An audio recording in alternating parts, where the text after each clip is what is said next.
রমজান মাস আসার পর থেকে একটাও লং ভিডিও দিইনি, আর লং ভিডিও না দেওয়াতে আমার পেজের অবস্থা খুবই খারাপ।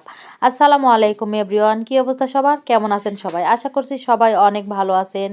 তো রোজা সবার কেমন কাটছে? আলহামদুলিল্লাহ, আমার তো খুবই ভালো কাটছে। আর রোজা আসার পর থেকে আমি কিন্তু একটাও লং ভিডিও দিইনি, আর লং ভিডিও না দিলে পেজের অবস্থা খারাপ হয়, সেটা হয়তো কম বেশি সবাই জানেন। তো আজকে একটা লং ভিডিও নিয়ে চলে আসলাম। আর রোজা থেকে লং ভিডিও বানাতে খুব কষ্ট লাগে আমার, সো সেই জন্য লং ভিডিও বানাই না, শর্ট ভিডিওই বানাই। তো যাই হোক, আজকে একটা লং ভিডিও দিলাম কারণ পেজের অবস্থা খারাপ। তো যাই হোক, আজকে তো রান্নাবান্না করতেছি। আপনারা আজকে কে কী রান্না করতেছেন আপুরা, সেটা কিন্তু অবশ্যই জানাবেন।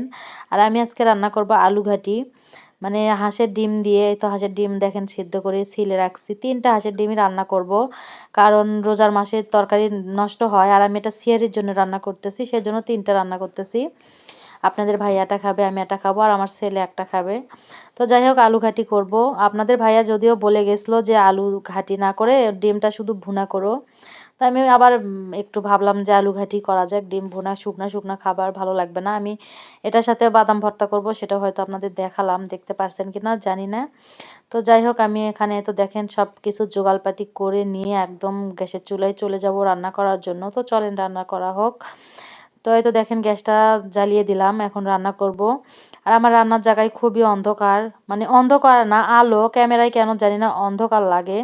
তো এখানে একটা লাইটের ব্যবস্থা করতে হবে। আপনাদের ভাইয়াকে কতবার বললাম যে ওখানে একটা লাইট লাগিয়ে দাও, তো আপনাদের ভাইয়া কথাই শুনে না। রাতের বেলা লাগা মানে লাইট আছে, সেই লাইটটা মানে এখান থেকে ওখানে নিয়ে যেতে হয়, সেই জন্য দিতে ইচ্ছে করে না। তো ওখানে একটা লাইট লাগানোর ব্যবস্থা করতে হবে। তো আপনাদের ভাইয়া লাগায় কেন দেয় না জানেন? কয় কি, তুমি রান্নার ভিডিও তো খুব একটা দাও না, ওখানে লাইট লাগানোর কোনো প্রয়োজনই নাই।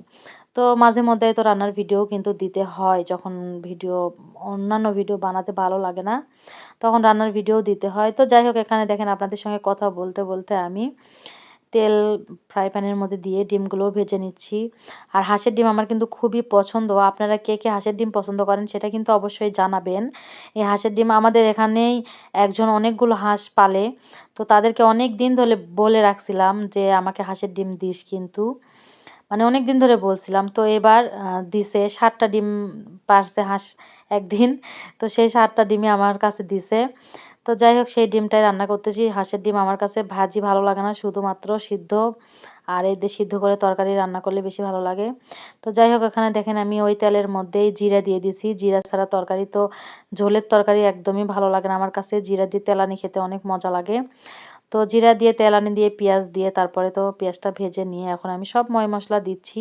আসলে এখানে যে বলতেছি রান্না শেখানোর মতো কিচ্ছুই নাই, আমি এমনিতেই যেগুলো দিচ্ছি লং ভিডিও আমার বানানোর দরকার তাই বানাচ্ছি। তো যাই হোক, আজকের ভিডিওটা এই পর্যন্তই। সম্পূর্ণ রান্না কিন্তু আমার হয়নি এখনও। তো সবাই ভালো থাকবেন, সুস্থ থাকবেন, আশা করি সম্পূর্ণ ভিডিওটি দেখবেন। তো যাই হোক, ভালো থাকবেন, আল্লাহ হাফেজ।